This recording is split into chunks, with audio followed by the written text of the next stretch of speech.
आज के इस वीडियो में मैं बात करने वाला हूँ प्रसिद्ध चीनी यात्री भैंसों के यात्रा विवरण के अध्याय 7 और अध्याय 8 में उल्लेख किए गए भगवान महेश्वर के बारे में। कौन थे महेश्वर जिनका उल्लेख भैंसों ने अपने यात्रा विवरण में किया है? क्या वे भगवान शिव थे या कोई और थे? और आज के इस वीडियो में मैं जो जानकारी आप लोगों को देने वाला हूँ, वो जानकारी भैंसों के यात्रा विवरण के हिंदी अनुवाद पर आधारित है, जिसका हिंदी में अनुवाद ठाकुर प्रसाद शर्मा ने किया है। ठाकुर प्रसाद शर्मा ने हिंदी अनुवाद में जो लिखा है और जैसा लिखा है, मैं वो एक एक शब्द आप लोगों को दिखाने वाला हूँ। और यहाँ मैं आप लोगों को एक बात और बता देना चाहता हूँ कि आजकल हमारे लोग अवलोकितेश्वर को ही शिव समझ लेते हैं। तो क्या वास्तव में अवलोकितेश्वर ही शिव हैं या महेश्वर हैं या शिव और महेश्वर अलग-अलग हैं? यह सब बातें स्पष्ट करने वाला हूँ। इसलिए आप वीडियो को अंत तक अवश्य देखें, इसके बाद ही कमेंट करें। तो चलिए वीडियो की शुरुआत करते हैं। तो वीडियो की शुरुआत यहाँ से करेंगे। आप जो सामने किताब देख रहे हो, उसको मैं सीधा-सीधा आप लोगों को दिखाने वाला हूँ। सम्यक प्रकाशन की यह किताब है और आप स्वयं भी पढ़ सकते हो कि इसमें क्या लिखा है। फिलहाल तो कुछ चीज़ें मैं स्वयं ही आप लोगों को इस वीडियो में दिखा दूंगा ताकि आपका कन्फ्यूजन दूर हो जाए। तो सबसे पहले बात करते हैं 7वें अध्याय की, कि 7वें अध्याय में क्या लिखा है। 7वां अध्याय वाराणसी के संबंध में जानकारी देता है और वाराणसी को बेनसोंग ने अपने यात्रा विवरण में पयोलोनिसी के नाम से संबोधित किया है और यह आपको ध्यान रखना है। बेनसोंग ने अपने यात्रा विवरण में लिखा है कि इस देश का क्षेत्रफल लगभग 4000 ली है। राजधानी की पश्चिमी सीमा पर गंगा नदी बहती है। इसकी लंबाई 18-19 ली है और चौड़ाई 5-6 ली है। इसके भीतरे द्वार कंगी के दांतों के समान बने हैं। आबादी घनी है। लोगों का आचरण कोमल और सभ्य है। वह विद्यावास में दत्तचित रहते हैं। अधिकतर लोग विरुद्ध धर्मावलंबी हैं। बौद्ध धर्म के अनुयायी बहुत थोड़े हैं। प्रकृति कोमल, पैदावार अधिक, वृक्ष फल फूल युक्त और घने घने और सबके सब सम्मितीय पंथानुसार हीनयान बौद्ध धर्म के अनुयायी हैं। महेश्वर की आराधना करते हैं। कुछ अपने बालों को मुंडा डालते हैं और कुछ बालों को बांधकर जटा बनाते हैं तथा वस्त्र त्याग करके दिगंबर रहते हैं और शरीर में भस्म का लेप करते हैं। यह बड़े तपस्वी होते हैं तथा बड़े कठिन कठिन साधनों से जन्म मृत्यु के बंधन से छूटने का प्रयत्न करते हैं। तो यहाँ पर आपको ध्यान रखना है कि प्रकृति कोमल है, पैदावार अधिक होता है और वृक्ष फल फूल युक्त और घने घने हैं तथा सभी महेश्वर देव की आराधना करते हैं। तो यहाँ पर जो जो लिखा है वो स्पष्ट रूप से आपके समक्ष प्रस्तुत है। अब बात करते हैं अध्याय 8 की और अध्याय 8 में जो जानकारी हमें मिलती है वो मैं आप लोगों को दिखा रहा हूँ। तो अध्याय 8 में ऐसा लिखा हुआ है कि बुद्ध के महापरिनिर्वाण के पश्चात जब सम्राट अशोक राज्यासन पर बैठा, तब उसका विश्वास इस धर्म पर नहीं था। कौन से धर्म पर नहीं था? बौद्ध धर्म पर नहीं था। भगवान बुद्ध के पवित्र स्मृति चिन्हों को नष्ट करने के अभिप्राय से वह सेना सहित इस स्थान पर बोधि वृक्ष का नाश करने के लिए आया था। अब मैं यहाँ पर थोड़ा-सा आपको समझा देता हूँ कि यह बात कहाँ की हो रही है। तो यह बात हो रही है जहाँ पर भगवान बुद्ध ने ज्ञान प्राप्त किया था, उस जगह की यह बात हो रही है। सम्राट अशोक वहाँ पर गए थे और उन्होंने बोधि वृक्ष को कटवा दिया था। ऐसा इस यात्रा विवरण में लिखा हुआ है, मैं अपनी तरफ से नहीं कह रहा हूँ। तना, डाली, पत्तियाँ आदि सब टुकड़े-टुकड़े करके स्थान से पश्चिम की ओर थोड़ी दूरी पर ढेर कर दिए गए। इसके उपरांत राजा ने एक ब्राह्मण को आज्ञा दी कि वृक्ष में आग लगाकर यज्ञ का समारोह करे। संपूर्ण वृक्ष जलकर निर्धूम होने पर ही था कि एकाएक एक दूसरा वृक्ष पहले वृक्ष से दूना उस ज्वाला में से निकल आया। अब आपको यहाँ पर यह लाइन याद रखना है कि पहले सम्राट अशोक ने पेड़ को कटवाया, इसके बाद ब्राह्मण से कहा कि इसमें आग लगा दो, यानी यज्ञ का समारोह करो। उस अग्नि से एक इतना बड़ा पेड़ निकल आया कि वह पहले पेड़ से दोगुना बड़ा था। और आपको इस लाइन को विशेष तौर पर याद रखना है। इसके पत्र यानी पत्ते इत्यादि पक्षियों के पर के समान चमकीले थे। इस कारण इसका नाम भस्म बोधि वृक्ष हुआ। सम्राट अशोक इस चमत्कार को देखकर अपने अपराध पर बहुत पश्चाताप करने लगा। उसने प्राचीन वृक्ष की जड़ों का सुगंधित दूध से सिंचन किया। दूसरे दिन सवेरा होते ही पहले के समान वृक्ष उग आया। अब यहाँ आपको ध्यान देना है कि ऊपर की लाइन में कहा गया था कि सम्राट अशोक ने पेड़ कटवा दिया और ब्राह्मण से कह दिया था कि इसमें आग लगाओ, और उस आग में से पेड़ निकल आया था।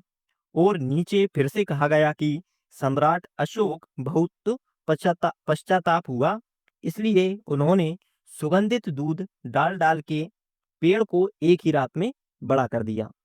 अब यह कहानी मेरे तो नहीं पच रही है, क्योंकि चाहे बौद्ध धर्म हो या हिंदू धर्म हो या कोई अन्य धर्म हो, मैं हमेशा सत्यता और वैज्ञानिकता की बात करता हूँ। अब आप ही सोचिए, एक ही रात में पेड़ कैसे बड़ा हो सकता है। अब यह गलती किसकी है, यह भी मैं आपको बता देता हूँ। यह गलती है शर्मा जी की, जिन्होंने इसका अनुवाद किया है। तो चलिए आगे बात करते हैं। सम्राट अशोक इस घटना से बहुत ही विचलित हो गया और बुद्ध धर्म पर उसका विश्वास इतना बढ़ गया कि वह धार्मिक कर्म में ऐसा लिप्त हुआ कि घर लौटना भूल गया। उसकी स्त्री यानी उसकी रानी, जिनका नाम तिष्यरक्षिता था, वह भी विरोधियों में से थी। उसने गुप्त रूप से एक मनुष्य को भेजा, जिसने आकर रात्रि के प्रथम पहर में वृक्ष को फिर से काटकर गिरा दिया। दूसरे दिन सवेरे जब सम्राट अशोक वृक्ष की पूजा करने के लिए आया तो वृक्ष की दुर्दशा देखकर ही दुखी हो गया। अब यहाँ पर थोड़ी सी चर्चा कर लेते हैं। जैसा कि यहाँ पर लिखा हुआ है कि सम्राट अशोक की जो रानी थी, जिनका नाम तिष्यरक्षिता था, वो भी बौद्ध धर्म की विरोधी थी और उन्होंने भी बोधि वृक्ष को कटवा दिया था। अब पहले सम्राट अशोक बौद्ध धर्म के विरोधी थे, तो उन्होंने भी बोधि वृक्ष को कटवाया था। उसके बाद उनकी रानी ने कटवा दिया, लेकिन सम्राट अशोक को बाद में पछतावा हुआ, इसलिए उन्होंने बौद्ध धर्म को ग्रहण कर लिया। ऐसा यहाँ पर लिखा हुआ है। तो चलिए आगे बात करते हैं। बड़े श्रद्धा भाव के साथ प्रार्थना करते हुए वृक्ष की पूजा करके उसने फिर जड़ों को उसी प्रकार सुगंधित दूध इत्यादि से सिंचित किया, जिससे दिन भर के भीतर ही भीतर वृक्ष नवीन हो गया। सम्राट अशोक ने इस विलक्षणता को देखकर और अगाध श्रद्धा भाव में मग्न होकर वृक्ष के चारों ओर ईंटों से 10 फीट ऊंची दीवार बनवा दी, जो अब तक वर्तमान है। अब यहाँ पर भैंसों के कहने का मतलब यह है कि जब वह भारत आए थे, तब वह उस स्थान पर भी गए थे जहाँ पर भगवान बुद्ध को ज्ञान प्राप्त हुआ था, और उस समय वो दीवार वहां पर मौजूद थी जो सम्राट अशोक ने बनवाई थी। अंतिम समय में शशांक राजा ने विरोधियों का अनुयायी होकर बौद्ध धर्म पर मिथ्या कलंक लगाने के लिए ईर्ष्यावश अनेक संग्रामों को खुदवा डाला और बोधि वृक्ष को काटकर गिरा दिया। इतने पर भी उसे संतोष नहीं हुआ। उसने पानी के सोते तक भी भूमि को खुदवा डाला, मतलब उसने पानी के सोते तक भूमि को खुदवा डाला, परंतु जड़ का अंत ना मिला। तब उसने उसे फुगवा दिया और ईख के रस से भरवा दिया, जिससे इसका सर्वथा नाश हो जावे और चिन्ह तक ना बचा रहे। कुछ दिनों बाद जब पूर्ण ब्रह्मा नामक मगध देश के राजा ने, जो अशोक वंश का अंतिम शासक था या अंतिम राजा था। अब यहाँ पर थोड़ी सी चर्चा और कर लेते हैं कि मौर्य वंश का अंतिम राजा किसको माना जाता है। आपके अनुसार तो बृहद्रथ को माना जाता है, और जो भारत के लोग हैं उन सब के हिसाब से बृहद्रथ को ही माना जाता है। और कुछ किताबों में पुष्यमित्र शुंग को भी माना जाता है। यह आपको ध्यान रखना है, यह जानकारी आपको कोई नहीं देगा कि कुछ किताबों में पुष्यमित्र शुंग को भी माना जाता है। लेकिन बहनसों के यात्रा विवरण के अनुसार सम्राट अशोक के वंश का अंतिम राजा पूर्ण ब्रह्मा था। आगे लिखा है कि इस समाचार को सुना तो वह बहुत दुखी हुआ। उसने कहा, ज्ञान का सूर्य अस्त हो चुका है। उसका स्मारक और कुछ नहीं केवल बोधि वृक्ष था, पर उसे भी इन दिनों लोगों ने नष्ट कर दिया। धार्मिक जीवन का अब क्या अवलंब होगा। इसी प्रकार विचार करते करते वह शोक सम्मोहित होकर भूमि पर गिर पड़ा। इसके उपरांत उसने 1000 गायों के दूध से वृक्ष की जड़ों को सिंचवाया, जिससे रात्रि भर में 10 फीट ऊंचा वृक्ष निकल आया। अब यहाँ पर क्या कमाल की बात लिखी गई है कि रात भर में 10 फीट ऊंचा वृक्ष निकल आया। अब ये तो बिल्कुल भी संभव नहीं है। ऐसी बातें किसी भी धर्म के ग्रंथ में लिखी हो, मैं तो नहीं मानूंगा। इस बात का भय करके कि कदाचित इसे फिर कोई ना काट डाले, उसने 24 फीट ऊंची दीवार इसके चारों ओर बनवा दी, जो अब भी वृक्ष को घेरे हुए 20 फीट ऊंची वर्तमान है।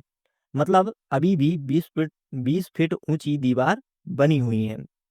बोधि वृक्ष के पूर्व में एक विहार 160 या 170 फीट ऊंचा है।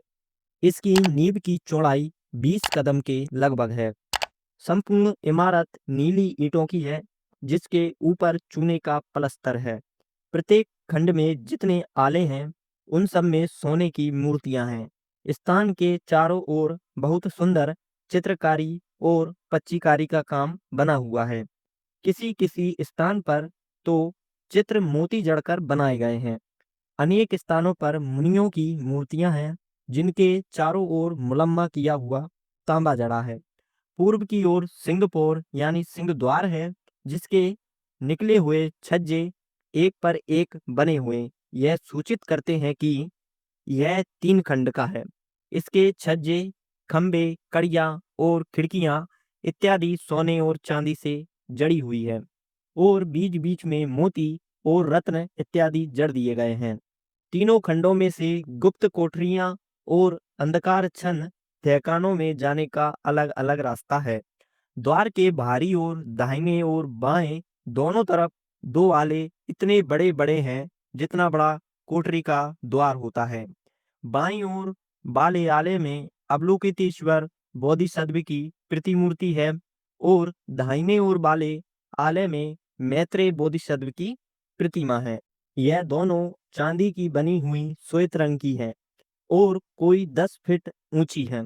जिस स्थान पर विहार बना हुआ है, ठीक उसी स्थान पर पहले एक छोटा सा विहार सम्राट अशोक का बनवाया हुआ था। पीछे से एक ब्राह्मण ने इसे वृत्ताकार का बनवाया। अब यहाँ पर कहा गया है कि जहाँ गौतम बुद्ध को ज्ञान प्राप्त हुआ था, वहाँ सम्राट अशोक ने एक छोटा विहार बनवाया था, और बाद में उसे एक ब्राह्मण ने बड़े आकार में बनवाया था। यह आपको ध्यान रखना है। पूर्व में यह ब्राह्मण बुद्ध धर्म में विश्वास नहीं करता था, वरन महेश्वर का उपासक था। अब यहाँ से आपको ध्यान से समझना है। इस बात को सुनकर कि उसका ईश्वर हिमालय पर्वत में रहता है, यानी महेश्वर उस समय हिमालय पर्वत पर रहते थे।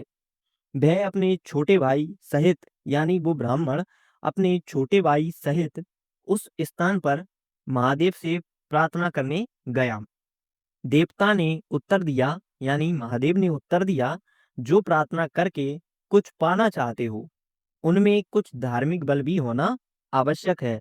यदि तुम्हारे जैसे प्रार्थना करने वाले में पुण्य बल नहीं है, तो ना तो तुम्हें कुछ मांगने का अधिकार है और ना मैं कुछ दे सकता हूँ। यह महादेव ने ब्राह्मण से कहा था। तब ब्राह्मण ने पूछा, वह कौन सा पुण्य कर्म है जिसके करने से मेरी कामना पूर्ण हो सकेगी। तब महादेव ने उत्तर दिया था कि यदि तुम पुण्य की जड़ उत्तम प्रकार से जमाना चाहते हो तो उसके लिए उत्तम क्षेत्र की भी तलाश करो। संबोधि यानी बुद्धत्व प्राप्त करने का उत्तम स्थान बोधि वृक्ष है। तुम सीधे वहीं पर चले जाओ और बोधि वृक्ष के निकट ही एक बड़ा भारी विहार और एक तड़ाग यानी तालाब बनवाओ तथा सब प्रकार की वस्तुएं धार्मिक कृत्य के लिए भेंट कर दो। इस पुण्य कार्य के करने से अवश्य तुम्हारी कामना पूर्ण होगी। अब यह बातें महादेव ने अपने ब्राह्मण अनुयायी से कही थी कि जो इच्छाएं तुम मेरे पास लेकर आए हो वह तभी पूरी होगी जब जहां पर बुद्ध को ज्ञान प्राप्त हुआ था वहां एक विहार बनवाओ और एक तालाब बनवाओ तथा धार्मिक कार्य के लिए कुछ वस्तुएं दान करो। अब यहाँ से एक प्रश्न पैदा होता है कि यदि आप इसे शिव मानते हो या महादेव मानते हो तो यह तो बुद्ध के बाद पैदा हुए, सम्राट अशोक के बाद पैदा हुए, तो फिर यह भगवान शिव कैसे हो सकते हैं? क्योंकि यहाँ तो महादेव खुद ही कह रहे हैं कि जहाँ पर बुद्ध को ज्ञान प्राप्त हुआ था, वहां जाओ और एक विहार तथा तालाब बनवाओ।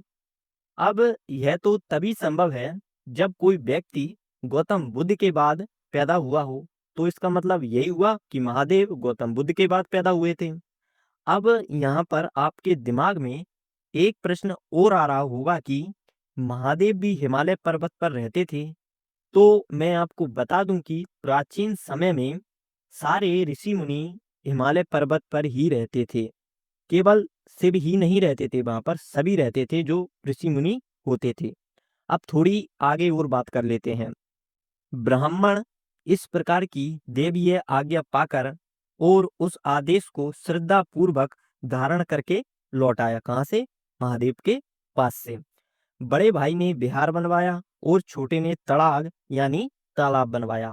इसके उपरांत धार्मिक भेंट का समारोह करके वे दोनों अपनी कामना के पूर्ण होने की प्रतीक्षा करने लगे।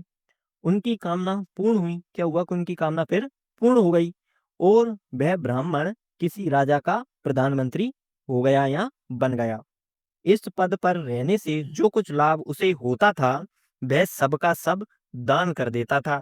जिस समय बिहार उसकी इच्छानुकूल बनकर तैयार हो गया उस समय उसने बड़े बड़े कारीगरों को बुलाकर आज्ञा दी कि भगवान बुद्ध की एक मूर्ति उस समय की बना दो जिस समय वह पहले फैल संबोधि अर्थात ज्ञान को प्राप्त हुए थे। यह किसने कहा था? ब्राह्मण ने कहा था। परंतु किसी कारीगर ने इस प्रकार की मूर्ति बना देने का वचन नहीं दिया, क्योंकि ब्राह्मण की यह डिमांड थी कि ऐसी मूर्ति बनाओ जिसे देखकर लगे कि भगवान बुद्ध स्वयं बैठे हों और उन्हें अभी अभी ज्ञान प्राप्त हुआ हो। परंतु उस समय जितने भी कारीगर थे उनमें से किसी ने भी यह नहीं कहा था कि मैं ऐसी मूर्ति बना दूंगा। वर्षों इसी प्रकार व्यर्थ प्रयत्न होता रहा। अंत में एक ब्राह्मण आया, यानी दूसरा ब्राह्मण आया। उसने सब लोगों पर यह प्रकट किया कि मैं वांछित मूर्ति बना दूंगा। यानी उसने कहा कि आप जैसी मूर्ति बनवाना चाहते हो मैं वैसी मूर्ति बना दूंगा। लोगों ने पूछा, तुम्हें इस काम के करने के लिए किन किन वस्तुओं की आवश्यकता होगी?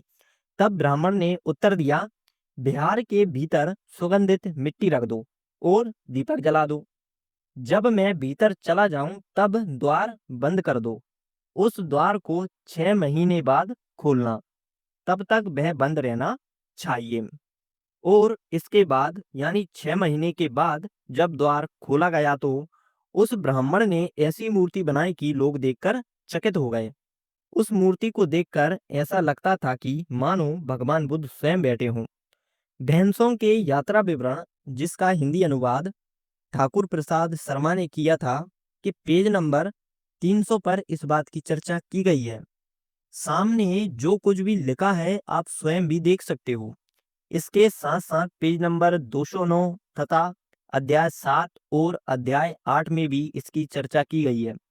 आप लोग किताब को मंगवाकर स्वयं भी पढ़ सकते हो। और मैं यह चाहता हूँ कि आप लोगों तक सच्चाई पहुँचे, क्योंकि हमारे इतिहास में बहुत तोड़-मरोड़ किया गया है और उस तोड़-मरोड़ को हमें समझना होगा। इसके साथ ही आप लोगों को ध्यान रखना है कि हिंदी अनुवाद में जो अनुवाद किया गया है, जो अनुवादकर्ता थे शर्मा जी, उसमें भी बहुत सारी गलतियाँ की गई हैं। तो अब आप लोगों को समझ में आ गया होगा कि भैंसों के यात्रा विवरण में जिस महेश्वर देव की चर्चा की गई है, वो कौन है? और हिंदू धर्म में जो महेश्वर है, वो कौन है? मुझे लगता है दोनों अलग-अलग हैं, इनका आपस में कोई संबंध नहीं है। और यदि आपका कोई प्रश्न है, तो आप हमसे कमेंट के माध्यम से पूछ सकते हो। और यदि आपको आज का यह वीडियो पसंद आया हो, तो इसे ज़्यादा से ज़्यादा अपने लोगों के पास शेयर करें। इस वीडियो पर ज़्यादा से ज़्यादा कमेंट करें, इसको लाइक करें और हमारे चैनल को सब्सक्राइब करना ना भूलें। वीडियो देखने के लिए धन्यवाद।